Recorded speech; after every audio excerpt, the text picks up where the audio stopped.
Ie. Salama e. Tsy miandry olona fa za raha mba misy fotoana kely afaka resahana kely aminareo an. Donc tsy mila miandry hoe any feno folo tsika na roapolo na telopolo satria afaka mijery ihany ny olona rehefa avy eo. Tsy nampilaza hoe hanao vidéo aho satria ny fotoana tsy fantatra hoe na nisy na tsy nisy amin'ny somary teritery.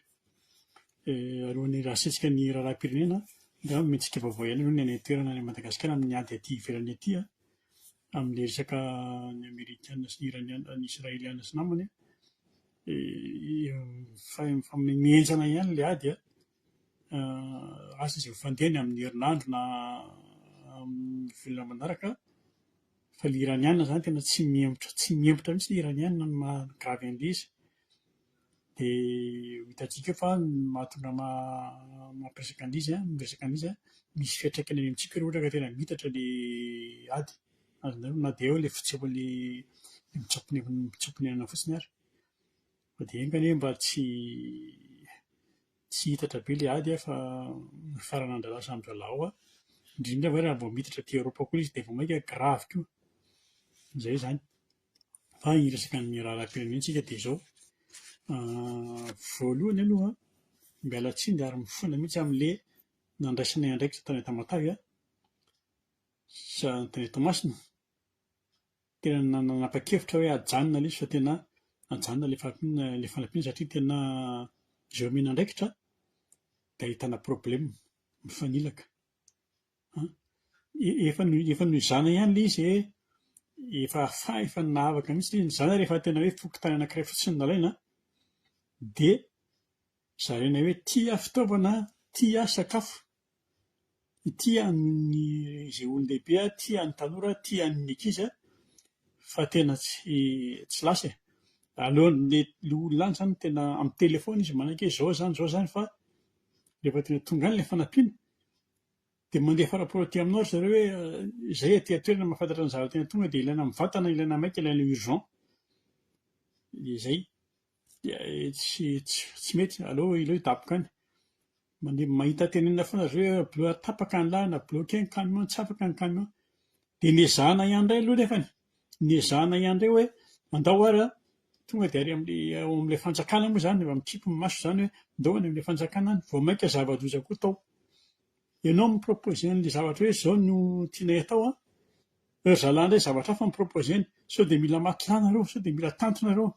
Amidin-dralahy aminay indray ilay dent efa azony tany nanana tany. Momba ny Tamatavy aloha dia aleo hidaboka any. Dia tsy haiko, tsy hoe diso na inona fa aleo zareo hidemery-dany. Izay. Dia miala tsiny indrindra. Ary ny anankiray koa an, misy mpakasera, misy mpanao gazety tonga any an, fa tsy haiko inona koa izany no tena asa andreny fa tsy miteny ny zavatra misy ao. Ao anie misy herisetra ao an, misy fangalarana ao an, misy halatra ao an, misy tena fanambakana avo lenta be ao an, misy didy antsy ao tena isan-karazany. Fa tsy misy samy teny, tsisy samy mamoaka ilay mpanao gazety. Izay izany no tena hoe olana anankiray an, bon, avy eo aloha izao ny colonel Mikaël moa izany nandalo tany tamin'ny Sapotsy. Tsy diso aho, iengany mba hita an'ilay problème dia mba voaregle ilay izy, mba vita ilay izy. Bon, izay ilay izy. Hiresaka ny raharaham-pirenena tena hoe politika isika, izany moa no teny hoe hiresaka ny eo antsika après ny nomination ny PM fa ny fotoana tsy nisy. Dia izao moa izany efa akaiky efa tongotra ny mitsangana ny PM, mitsangana ny Rufin na PM antsika amin'izao fotoana izao. Fantatro Rufin tany mbola tanora moa izay tamin'izany. Nelanelanay sy Rufin eo amin'ny 10 taona ambiny kely eo. Mbola tanora izay tamin'izany an, mbola tanora kely mihitsy. Araka izay Tuillard, Tsirabe dia izy tsy mahatadidy angambany satria izaho koa tsy maro koa ny fiantsoana tamin'izany fotoana izany an. Rehefa androany izay mety hampatsefoko azy ihany. Tsirabe ireny. Ny zavatra andrasana amin'ny ity premier ministre ity izany an, izaho manao hoe eo amin'ilay économique izany no tena tanina be isika malagasy. Azonareo eo antsika izany tena voa be an, dia tonga any amin'ilay fahantrana ilay izy. Dia miady amin'ny corruption koa izany, miady amin'ny kolikoly izany no tena andrasana aminy an. Dia izay. Zay ny tena mahazo an'ilay malagasy moa zany, zay ny tena problèmantsika moa rehefa tonga cyclone dia io izy io tsisy nenina azo atao, arakaraka cyclone io. Dia mba io zany mba manantena azy hoe mba ho stable amin'izay ilay gouvernement dia mba hoe hita hoe miady amin'ny kolikoly izy dia mba ampidina indrindra ndraiky le tension ndraiky le problème politique reto mba tsy hanakorotana intsony. Zay ny tokony hoe tena mba asan'ilay premier ministre izay tonga eo izay fotsiny hoe nitakian'ny vahoaka nitakian'ny vahoaka dia ilay vidim-piainana ka mba hidina dia aleo hisy ny sécurité dia ilay fahantrana ilay vidin'entana zany tsy zakan'ilay vahoaka amin'izao fotoana izao, mila ampidinina dia zay. Dia ny accès atao amin'itony ilay service isan-karazany itony amin'ny hôpitaly, amin'ny asa, amin'ny vidin-tsakafo moa zany resahako teo, zay fotsiny zany takian'ny vahoaka dia mba hisy fahandriam-pahalemana. Zay.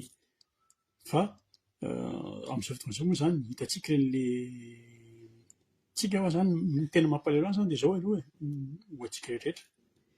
Tsika amin'ny Facebook eto tsika eto moa zany zao ilay atao hoe vahoaka amin'ny Facebook, azonareo ny lazaiko aloha ny problèman'ilay Facebook.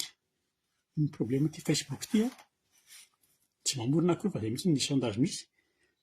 Ny 15% ny malagasy no mampiasa Facebook, azonareo.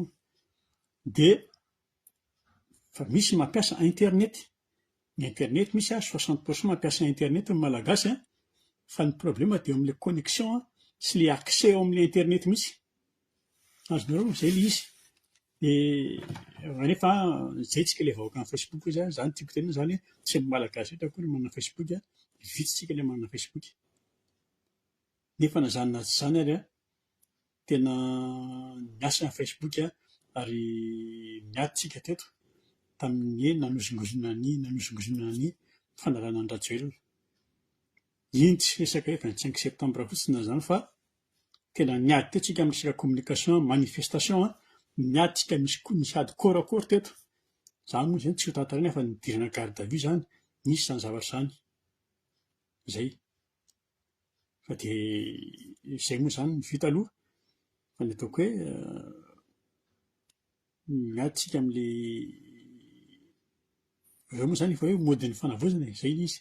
Modin'ny fanavozana tsika zany zao miady tena ataontsika zany mila miady hevitra tsara tsika hoe ahoana anaovana an'ity communication ity fa tsy very tena resy foana tsika amin'ny resaka communication, azonareo.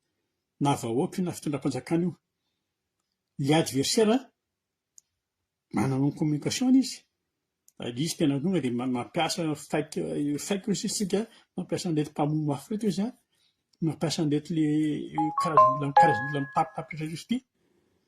Ary izy tsy azontsika atao hoe manam-bola, tsy manam-bola, manam-bola izy ary rehefa manam-bola izy dia afaka mividy, afaka mividy olona ary ny olona vidiana misy satria kely loha be dia be, azonareo.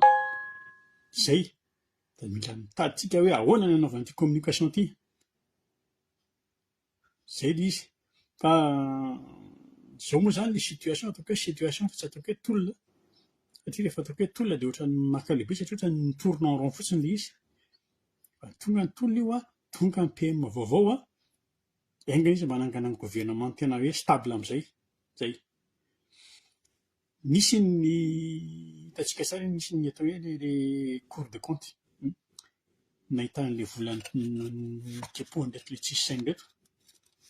Za zany rehefa ilay mijery izany efa niteny taminareo hoe mijerevy nareo an'io tamin'izy ivoaka iny fa saingy izao izy zareo tsy hamoaka anaran'olona fa ny société ny avoakany dia ny ministera. Za rehefa nijery an'izy iny zany dia tena hoe tena tsy resaka fanavozana intsony ty fa tena mila fanadiovana tanteraka mihitsy. Engany miala sika misy natsy engany mba ny assemblée tsara hoe zany fanaraha-maso zany, azonareo. Zay. Dia mijery an'ilay izy ohatra hoe fanadiovana ny tena tokony hisy, azonareo. Satria hita tao daholo zany zao ilay mihalatra, hita tao daholo ny fanodikodonana, hita tao daholo ny facture gonflena, ary tsy resaka vola ihany, atao daholo koa ny resaka fitaovana.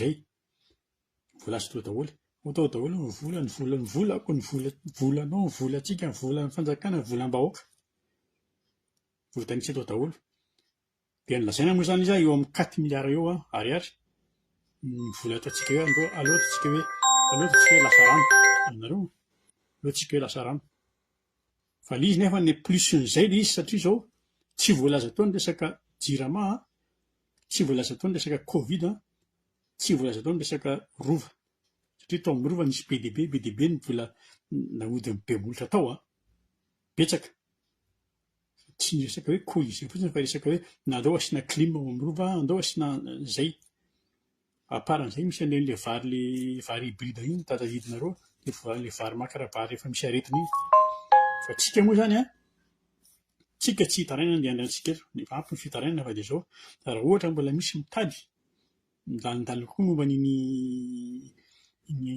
code de compte iny miditra amin'ny site ny code de compte de Madagasikara dia misy lien misy tableau hitanao daholo ny tableau rehetra tena tonga dia milahatra ao daholo hoe tia ny société na tia le ministère le tia ny daty tia ny zavatra misy tao dia farina tonga any amin'ny olona hoe izy ny responsable atao dia hita ao daholo ka raha ohatra mitohy iny izy moa dia tosan hitohy satria tsika manana bulldozer tsika mitohy iny dia hitohy any amin'ny iny zany tsy haiko ny ilazana an'ireny intsony amintsika averany porofo safa volombelona tsy fantatra intsony na mety izy roa fa raha mitohy ireny dia mitohy any amin'ny perquisition dia mitohy any amin'ny arrestation dia mitohy any amin'ny fanagadrana dia mandeha any amin'ny be malakio dia rofina daholo izay zavatra tokony hanaovin-jareo dia tokony averina dia averina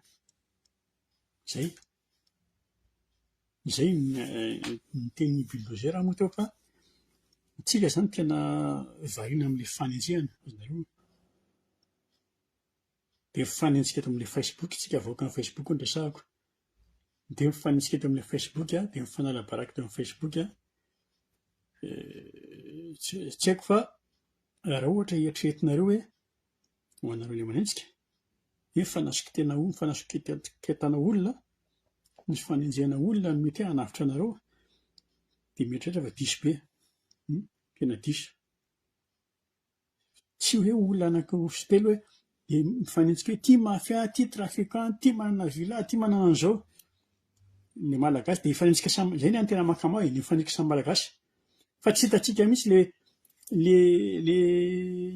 le vahiny ao amintsika mafia le vazaha le bandy corse reo mafia reo le bandy pakistany reo misy mafia ao amin'ny sinoa misy mafia ao azonareo fa tsika ilay mifanenjika samy malagasy dia raha vao samy malagasy dia mahasamy teny samy nosorandreny menaka avy zao fa raha vao vahiny dia miala-pa daholo firy ny gasy ny daroan'ny vazaha eo Analakely eo mijery fotsiny ilay malagasy za tsy mijery fotsiny ny fanjakana mijery fotsiny ny fitsarana fa ilay malagasy ilay tena le malagasy mihitsy mijery fotsiny firy ny sinoa midaroka gasy eo mijery fotsiny ilay malagasy za tena nitenareo za raha gasy aty kitihana azy za mamely dia midirako tribonaly fa tsy rarahako zay fa mampaleo ilay mifanenjika pour rien fotsiny ao amin'ny Facebook hitanareo ny Mikael ny Mikoliny efa miteny izy te nisy fiteny zay ohatra nampimena azy sady ohatra nasokaka nasorena azy izy zaho izy rehefa te hime dia mijery Facebook azonareo tena me zany nareo fanenjehana hoe ry trafiquant ry mafia ao amintsika tsy misy mafia nama tsy olona roa sy telo ny atao hoe mafia rehefa manana antsika rehefa manana an'ireny atao hoe bandy Costa Nostra ohatra ny any Italia ireny manana mafia antsika ao rehefa manana reto le izy reto le bandy tena efa mafia matanjaka be reto ny Drangheta reto reny mafia matanjaka ireny rehefa manana ny oka ny Yakuza ny Japon antsika dia ny atao hoe manana mafia ao Madagasikara fa tsy olona roa sy telo dia tonga dia hoe mafia reny zao azonareo ny fitondrana radiolina reny azo atao hoe mafia fa reny tsy na tonga dia activité illégale manao trafikana drogue manao trafikana volamena manao trafikana arme reny hélicoptère avy any Belzika sy namany reny mafia reny prostitution io Tony Rajoelina ireny mafia reny. Reny zao nykopie-n'ilay malagasy amin'izao fotoana izay ilay miboridana. Izao lasa samborina daholo ny bara sy ny rehetrarehetra. Manao raketany amin'ny fahatany ireny ataon'ny Nicolas Bemanjara sy ny namany ireny. Reny mafia reny. Dia izay no tiako tenenina. Tsy izay hampandrosoan'ilay firenena dia davina sy fandaminana fa fanenjika foana. Dia eto resaka kely ny izy ty Colonel Patrick. Izao ilay izy moa colonel, ianao marina mampalahelo anahy.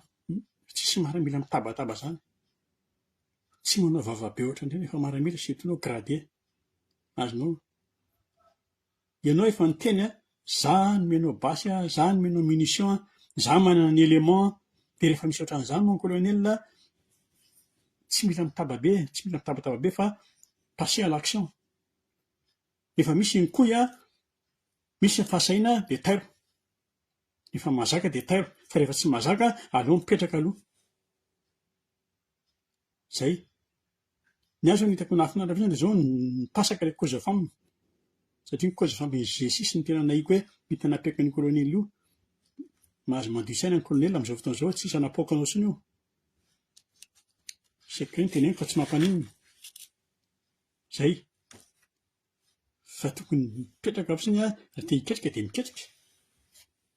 Izay izany ny tokony retin'ilay tanora miteny hoe tsy manaiky fa zao izao no teneniko nazainy izay aloha nazainy greka. Satria misy mitaraina amin'izao hoe tsy avela ny ministera sasan'izay hanao hiditra amin'ilay polygraphe. Aza manao resaka tsy lobota ohatr'izany tonga dia pasao teneny ilay ministera hoe tsy avelan'ny ananao anina izay, tsy avelan'ny retanao polygraphe izay ranona. Izany iny dia tena niantso mihitsy inona ny problème. Dia mampime misy fambalana indray nefa hoe simba ilay masinina. Azonareo. Fa dia izay aloha dia miandry isika amin'ny fananganana ny gouvernemanta. Io tsy hoe afa-poan'ny rehetrarehetra ho 100%. Fa io izany antenena sy napetraka io dia antenena fa dia hiroso amin'ny tena hoe tena fanavaozana tsika. Tsy maintsy hisy foana amin'ilay firongana. Atao tsy toko hoe firongana fa ataontsika ny ambin'ilay firongana tsy maintsy hisy foana io. Tsy ny antony dia tsika voarebireby amin'ity ilay tondrozotra ity. Io tsy maintsy asiana an'ilay hoe fampihavanam-pirenena indray fa io foana fanebirebena antsika tellement antsika ilay mahay mandoa. Dia izay ao anatiny dia asiana an'ilay fampihavanam-pirenena dia ovana daholo indray ny gadra politika nefa ny amintsika rehefa hoe ovana ny gadra politika izay fotsiny nandrasana dia mivoaka daholo ny tsy tokony hivoaka. Dia fampihavanam-pirenena dia hiditra amin'izay isika rehefa avy eo hoe fiarahantantana dia izay no ataoko hoe tsy maintsy hisy foana indray izany aloha ny ambina foza, ny ambina unité firongana fa tandremo tsara nefany. Fa raha ohatra ka hoe hiara-mitantana dia miketriketrika hoe ao anatin'iny nandeha hiverenan'ny Rajoelina. Eo tsika kosa mba mifampitady amin'izay. Eo tsika tsy mifankalala. Niza. Raha miketrika hoe hiverenan'ny Rajoelina. Rehefa avy eo tsika izany dia hanao asa na isy ny référendum tsisy. Momba n'inona nefany avy eo tsika izay vao hanao ny direct any amin'ny fifidianana. Dia izay. Dia avy eo aleo hipetraka ny gouvernemanta dia avy eo izy hanao ny asany. Tsika aza miditra resaka hoe mafia tsy zakantsika misy an'izany mafia izany. Dala raha tsy zakantsika, dala ambony latabatra raha tsy zakantsika ka mafia nandeha dia davina. Ary ny vahoaka tsy azony korotanina intsony ireo vahoaka ireo fa ireo surtout ny malagasy fantatro tsara ny malagasy amin'izao fotoana izao. Ny malagasy izao dia manomana ny fetiny ao anatin'ny lohany ho avy ny Pasika, ho avy ny Ascension, ho avy ny Pentecôte dia ny fetiny ao anatin'ny lohan'ny malagasy. Tsy voataritarika eo amin'ny makaizamakaiza intsony ireo malagasy ireo. Dia izay, avy eo zareo no ny asany. Tsika mijery inona no ataon'ny zareo. Fa aza hameno izay zavatra lazainy izao aloha. Izay no tiako ampitany aminareo androany dia samy miandry samy misotro ny jus de papaye rehefa avy eo dia salut daholo.